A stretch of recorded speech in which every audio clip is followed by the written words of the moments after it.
صلات الإيرانيين أو الفرس القدامى بالعرب قبل الإسلام صلات قليلة جدا.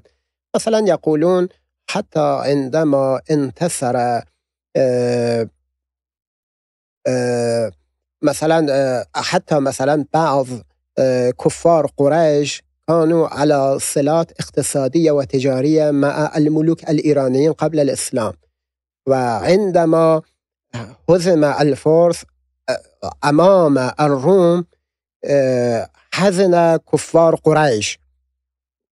ولكن العلاقات قبل الإسلام علاقات قديمة، و لكن بعد الإسلام قويت العلاقات والصلات بين إيران وما يمكن مثلا تسميته بالممالك العربية والإسلامية.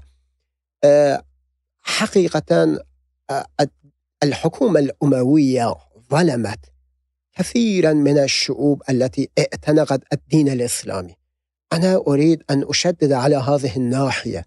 كثير من الرواسب الفكرية السلبية إلى المستمرة إلى يومنا هذا ترجع إلى هذا، يعني ما ظلمه الأمويون من ظلم وقسوة تجاه باقي الشعوب المسلمة من غير العرب. أنا أقول نعم، حكام بني أمية بطبيعة الحال إذا استثنينا فقط بعض الخلفاء كمثلا معاوية الثاني أو عمر بن عبد العزيز، فباقي الخلفاء والعمال الأمويون كانوا يمكن اعتبارهم ذوي النظرة العنصرية. كانت لديهم نظرة فوقية